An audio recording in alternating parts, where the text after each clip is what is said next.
하나님의 빛이십니다.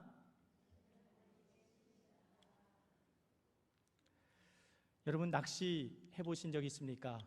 제가 일부 예배 때는 주일학교 학생들이 또 중고등부 학생들이 모여서 예배를 드리는데요, 반응이 별로 없더라고요. 낚시를 해본 경험이 없는 것 같습니다. 있는데도 말 안 하는지는 모르겠지만, 낚시를 좋아하십니까? 자주 하십니까? 아니면 자주는 아니더라도 몇 차례, 한두 차례라도 경험이 있으십니까? 제가 초등학교 1학년 겨울이었던 것 같습니다. 저는 위로 친형이 한 명 있는데요, 어느 날 형이 저한테 다가와서 그 당시에 잠실 옆에 있는 석촌호수에 낚시하러 가자라고 제안을 했습니다. 저를 정말 금쪽같이 아끼고 사랑해서라기보다도 제 주머니에 있는 1,000원짜리 지폐가 있다는 사실을 알았기 때문에 그 자금을 투자하라는 것이었습니다. 제 그 당시에 초등학생이 시내버스를 타려면 50원인가 60원만 내면 버스를 타고 다닐 수 있었던 시대입니다. 1,000원의 가치는 시내버스 20번 탈 수 있는 가치가 있습니다. 형의 그 꾀임에 제가 넘어갔습니다. 평소에 형과 많이 다투기도 하지만 늘 형을 좋아했던 제가 과감하게 1,000원의 거액을 투자를 했습니다. 낚시용품 사는 가게에 가서 미끼로 쓸 지렁이도 사고 낚시 바늘도 사고, 또 낚싯대는 아버지가 쓰시던 낚싯대 중에서 가장 허스름한 거 하나를 집어서 석촌호수까지 버스를 타고 이동을 했습니다. 초겨울이었습니다. 이 인공호수, 인공저수지 앞에 찬바람이 날카롭게 부는데 너무너무 추웠습니다. 코도 얼고 볼도 얼고 손도 얼고, 가장 힘들었던 순간은 그 지렁이 한 마리를 꺼내서 낚싯바늘을 이렇게 꿰려고 하는데 손이 꽁꽁 얼다 보니까 이 지렁이 만진 손도 입으로 호 이렇게 녹이고 막 이렇게 비벼가면서 이렇게 넣습니다. 형은 낚시를 아버지를 따라 몇 번 해본 경험이 있고요, 저는 그때가 처음이었습니다. 형만 믿고 따라가는데 아버지 따라서 한두 번 가본 솜씨가 어디 대단하겠습니까? 낚싯줄을 이렇게 해서 던지려는 순간 그 낚싯바늘이 나무에 걸려서 빠지지를 않습니다. 결국 그날 낚싯대만 빼서 철수했던 경험이 있습니다. 그게 제 첫 번째 낚시 경험입니다. 낚시는 춥다, 손실이다, 한 마리도 못 잡았다. 이게 제 낚시 첫 경험의 기억입니다. 두 번째 낚시를 따라갔습니다. 이번에는 믿을 만한 사람, 우리 아버지를 따라갔습니다. 새벽 일찍 서둘렀습니다. 서울을 좀 벗어나서 경기도권 어디로 갔던 것 같은데요, 거기도 저수지를 찾아갔습니다. 그리고 낚싯대를 쭉 펼쳐놓는데 형과 저를 위해서 낚싯대 하나를 아버지가 빼놓으셨습니다. 아무리 기다려도 고기 소식이 없습니다. 그래서 저는 그 저수지 주변에 돌고 있는 개구리가 눈에 들어와서 개구리 잡고 또 수초 뽑고 하다가 하루를 다 보내는데요, 이런 쫑알쫑알대는 이 아들 때문에 그런지 낚시꾼이셨던 아버지도 그날 한 마리도 못 잡으셨습니다. 그리고 허탕을 치고 돌아왔는데 낚시의 기억은 아무것도 잡지 못하고 너무너무 지루하고 배도 고픈 것이 낚시구나라는 기억이 있습니다. 오늘 마태복음 4장 18절부터 22절 말씀을 보면 예수님께서 낚시꾼, 아니 어부들에게 다가가고 있습니다. 그리고 이렇게 말씀하십니다. 나를 따라오라, 내가 너를 사람을 낚는 어부가 되게 하리라 라고 말씀합니다. 만약 허탕치고 있는 저수지에서 낚시할 때 허탕치고 있는 저의 모습을 바라보고 예수님께서 다가오셔서 내가 너를 사람을 낚는 어부가 되게 하리라고 했다면 제가 따라갔을까요? 안 따라갔을까요? 춥고 손 시리고 배고프고 지루하고 저는 그런 어부, 그런 낚시꾼 되기 싫어요 하고 안 따라갔을 겁니다. 하지만 예수님께서 사람을 낚는 어부가 되게 하리라 라고 했던 이 대상은 진짜 어부들이었습니다. 그리고 사람을 낚는 어부가 되리라라고 했을 때 그들이 평생을 어부로 살아왔기 때문에 물고기를 잡는 어부가 아니라 사람을 낚는 어부라면 얼마나 대단한 인생 삶을 살 것인가에 대한 그 기대감을 그들은 가졌습니다. 여러분, 사람을 낚는 어부라는 단어를 들었을 때 어떤 이미지가 떠오릅니까? 이런 거 아닙니까? 어부가 배를 타고 나가서 그물을 쫙 펼쳐서 던졌는데 그 그물을 걷어들이는 순간 그 안에 물고기들이 바다바닥 뛰는 수백 마리의 물고기가 잡혀오는 그 장면, 그것을 떠올리지 않습니까? 아, 나를 이렇게 그물을 던지는 순간 수많은 사람들이 내게 물려와서 내가 예수님께 이끌 수 있는 그런 사람으로 나를 삼으시겠다고, 어쩌면 이런 상상, 이런 모습을 떠올렸을 수 있습니다. 그리고 정말로 23절에서 25절 말씀에는 이런 모습이 드러나고 있습니다. 23절에서 25절 말씀 조금 길지만 같이 한번 읽어보겠습니다. 예수께서 온 갈릴리에 두루다니사 그들의 회당에서 가르치시며 천국 복음을 전파하시며 백성 중에 모든 병과 모든 약한 것을 고치시니 그의 소문이 온 수리아에 퍼진지라. 사람들이 모든 앓는 자 곧 각종 병에 걸려서 고통당하는 자, 귀신 들린 자, 간질하는 자, 중풍병자들을 데려오니 그들을 고치시더라. 갈릴리와 데가볼리와 예루살렘과 유대와 요단강 건너편에서 수많은 무리가 따르니라. 아멘. 어떤 모습이 보입니까? 예수님과 제자들이 나아가서 천국 복음을 전파하니까 또 그들을 따랐던, 그들에게 찾아왔던 수많은 병자들을 고쳐주고 귀신을 쫓아내니까 전국 곳곳에서 수많은 사람들이, 25절 하반절 말씀을 보면 수많은 무리가 따르니라 라고 성경 말씀은 기록합니다.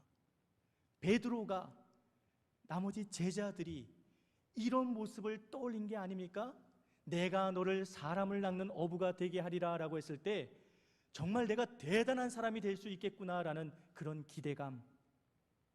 그런데요, 우리는 이 개정판 성경 말씀을 볼 때 사람을 낚는 어부라라고 번역이 되어 있지만 이 신약 성경의 원문 헬라어 성경에 사람을 낚는 어부라는 단어를 살펴보면요, 이 헬라어 원문 성경에서는 낚는이라는 동사가 찾아볼 수 없습니다. 그러면 어떤 단어만 있냐면 사람이라는 단어와 어부라는 단어만 볼 수 있는데요, 사람도 단수로 쓰지 않고 복수로 사용했습니다.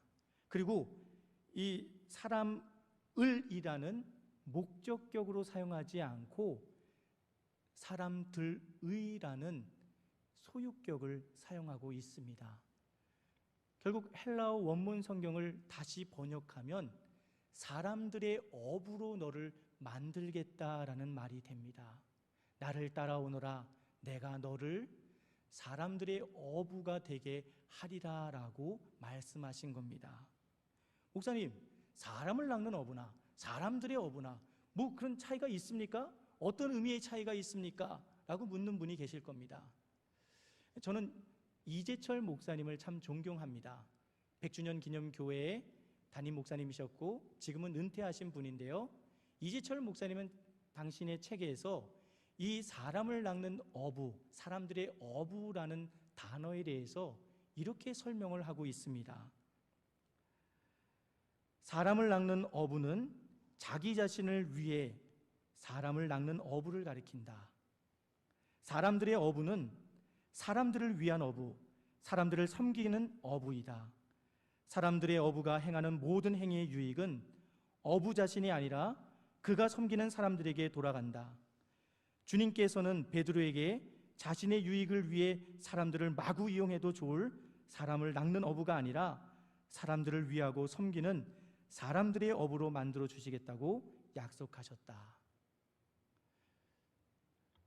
물론 이재철 목사님의 이 번역에 모든 사람들이 동의하는 것은 아닐 겁니다. 하지만 이 글을 읽으면서 정말 마음에 와 닿았습니다. 왜냐하면 근래에 우리 아이들이 사용하는 단어 중에서 낚였다라는 단어가 있습니다. 낚였다라는 단어 언제 사용합니까? 나한테 엄청난 큰 은혜가 임했다, 복이 임했다라고 쓸 때 합니까? 속았다. 거짓말에 당했다라고 할 때 우리는 낚였다라고 합니다.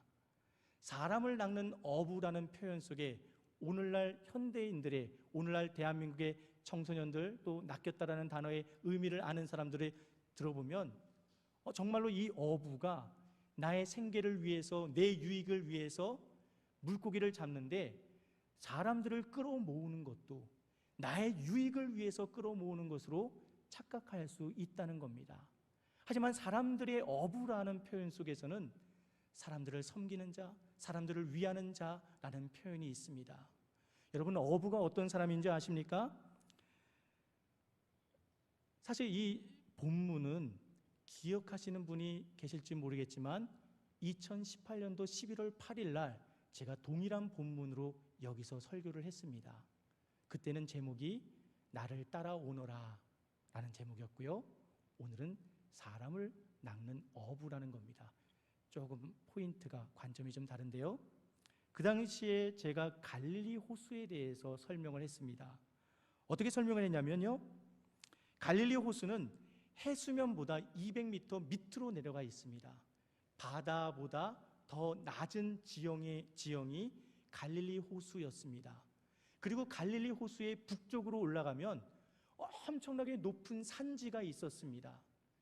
높은 산지, 알프스 이렇게 하면 뭐가 떠오릅니까? 만년설이 떠오르고, 스위스, 융프라우 이런 높은 산에 올라가 보신 적 있습니까? 진짜 한여름인데도 눈이 이렇게 내려져 있더라고요. 눈이 녹지 않고 있었습니다. 근데 그 높은 산에서 차가운 바람이, 차가운 공기가 내려옵니다.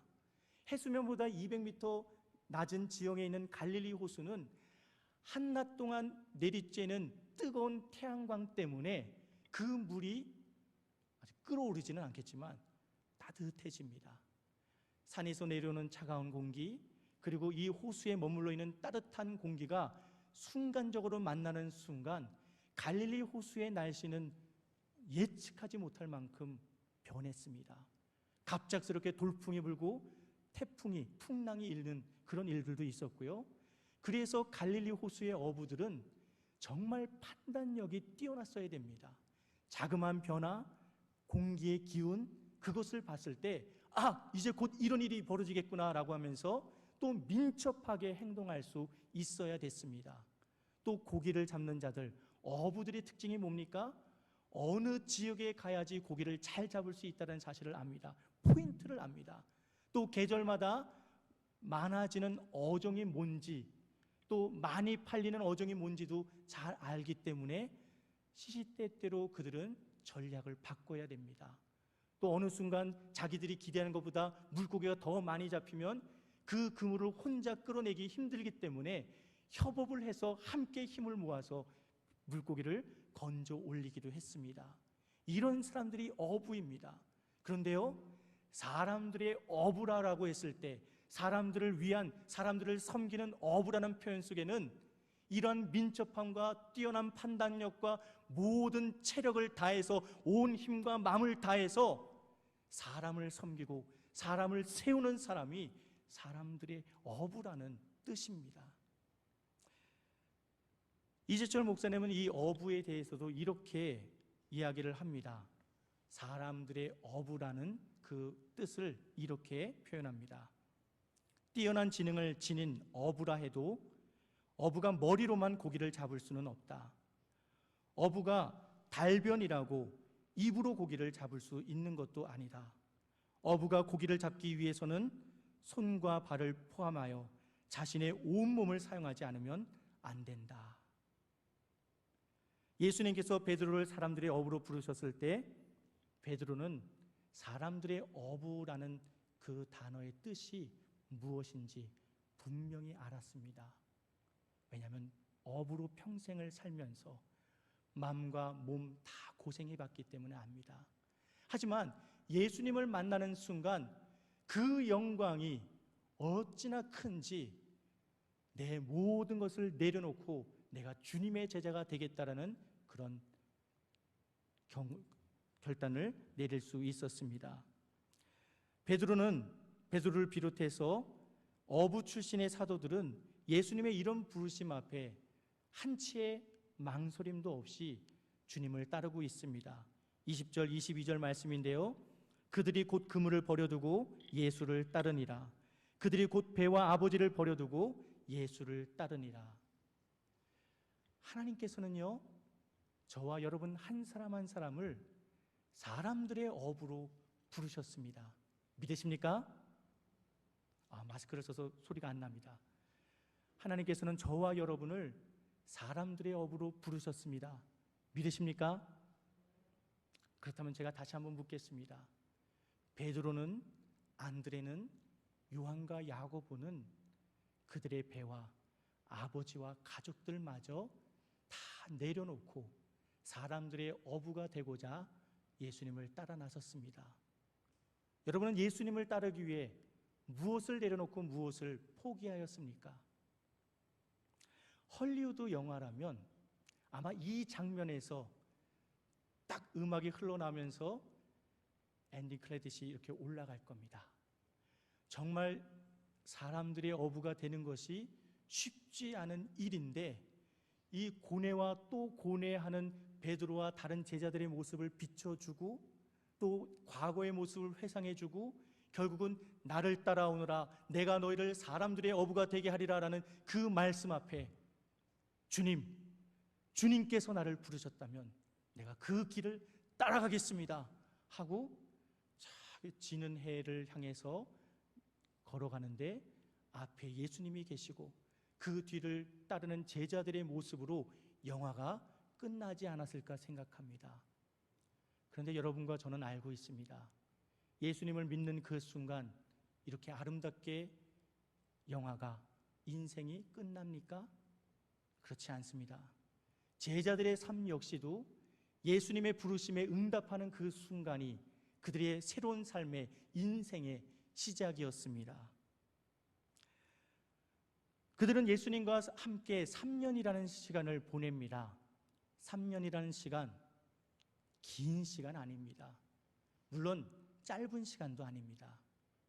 하지만 긴 시간도 짧은 시간도 아닌 이 3년 동안 예수님의 제자들은 내가 예수님을 따라 사람들의 어부가 되겠습니다라고 결단하고 따랐던 그들은 수도 없이 우리들에게 또 예수님께 실망을 안겨드렸습니다. 그들은 유대인이었습니다. 유대인들은 이방인들과 함께 하려 하지 않습니다. 제자들 역시 예수님의 제자가 되었음에도 불구하고, 사람들의 어부가 되었음에도 불구하고 이방인들을 꺼려합니다.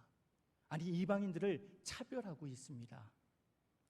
어린아이들을 예수님께 데려온 부모를 면박 주면서 어린아이들이 예수님께 다가오는 것을 금지시키고 있습니다.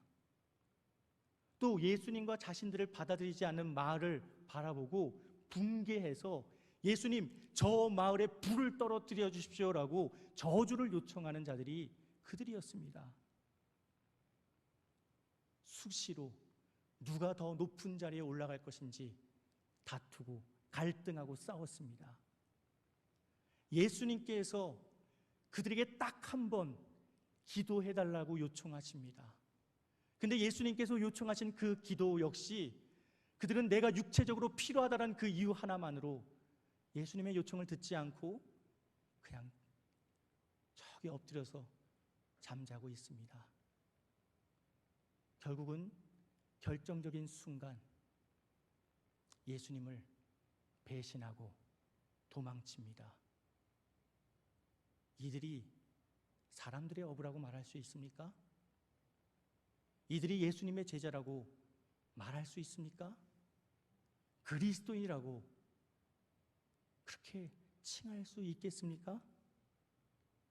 그런데요, 예수님께서 그들을 부르실 때 그 사실을 모르셨을까요? 예수님께서는 그들의 연약함도 부족함도 불완전함도 다 알고 계셨습니다. 예수님을 만나기 그 직전에 그들의 모습은 스스로 갈릴리 호수의 낚시 전문가 어부라고 자부했습니다. 내가 나가면 최소한 얼마만큼의 고기를 내가 잡을 수 있어라고 자랑하던 이들이었을 수도 있습니다. 하지만요, 예수님을 만나기 직전 밤새도록 그물을 던지고 또 던지고 또 던졌지만 한 마리도 잡지 못하는 놀라운 일들이 벌어집니다. 그들이 당황합니다. 어쩔 줄 몰라 합니다. 돌아와서 그 그물을 수선하는데 지나가는 동네 사람들이 뭐 좀 잡았어? 라고 했을 때 그 그물을 살짝 가리며 부끄럽고 수치스러워합니다. 어떻게 이런 일이 있을 수 있지? 내 낚시 실력이 줄어들었나? 뭐가 문제가 있나? 그들은 작은 실패지만 그 첫 번째 실패를 맛봤습니다. 아니, 예수님을 만나기 직전에 그들의 삶 역시도 성경에는 기록되지 않았지만 수도 없이 실패를 반복하는 그런 인생이었을 겁니다. 하지만 예수님께서 해변을 거니시다가 그들을 바라봅니다. 그리고 그들을 바라보는 순간 나를 따라오너라, 내가 너희를 사람들의 어부가 되게 하리라 라고 말씀하십니다.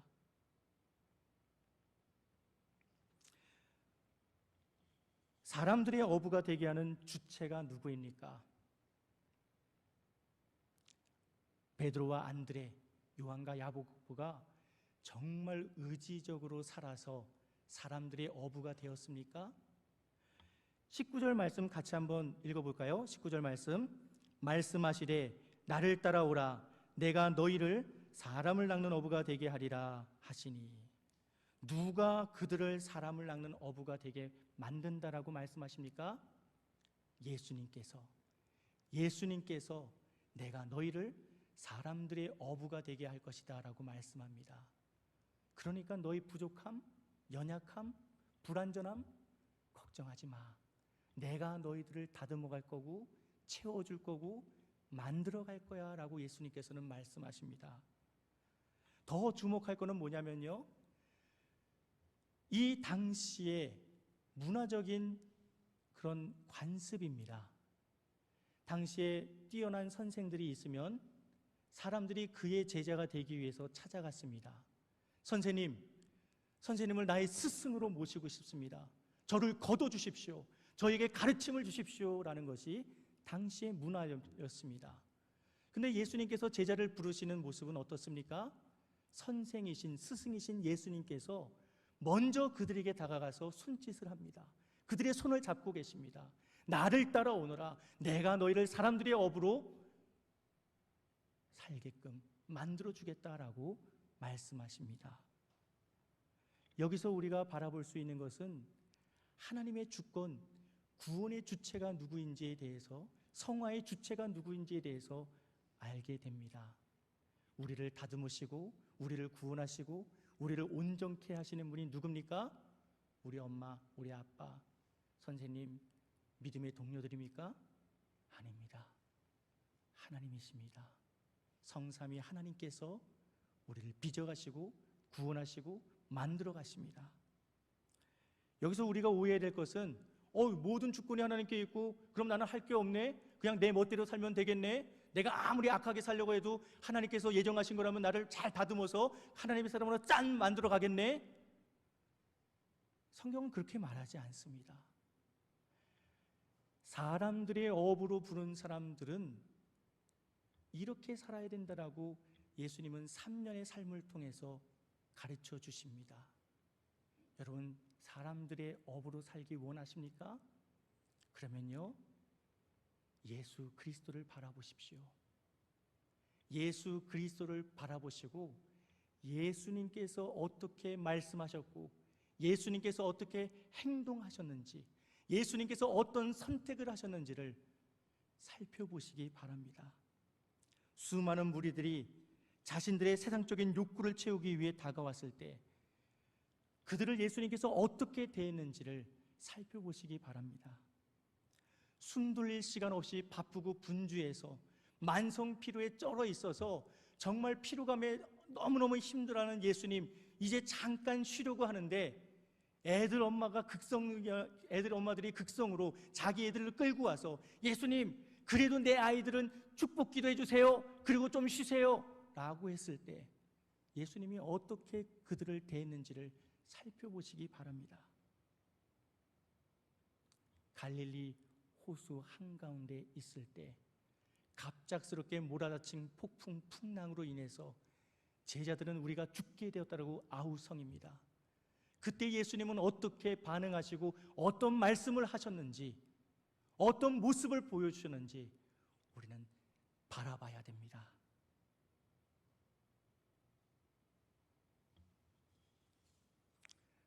예수님은 저와 여러분 한 사람 한 사람을 사람들의 업으로 부르셨습니다.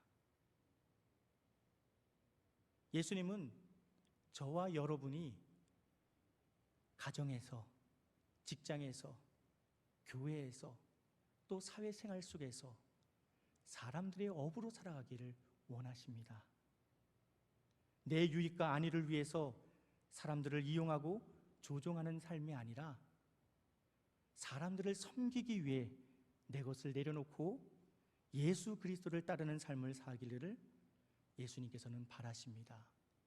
사람들을 섬기는 것, 여기서 우리가 오해하지 말아야 될 것은요, 무조건 따르는 것이 아니라 그들의 요구를 들어주는 것은 그들을 섬기는 것이 아닙니다. 우리가 복음으로 인해서 구원받고 그 구원의 기쁨을 누렸다면 내가 다른 사람들에게 가서 그 기쁨을 나눠주는 것이 그들을 섬기는 것입니다.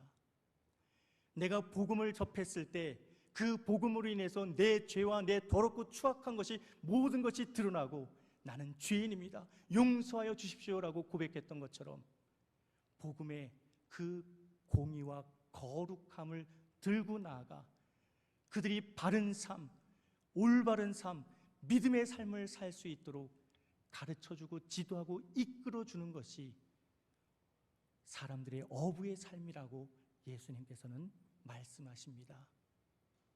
이 한 주 우리를 사람들의 업으로 부르신 주님의 부르심 앞에 정직과 진실함으로 반응하며 살 수 있기를 주님의 이름으로 축원합니다. 기도하겠습니다.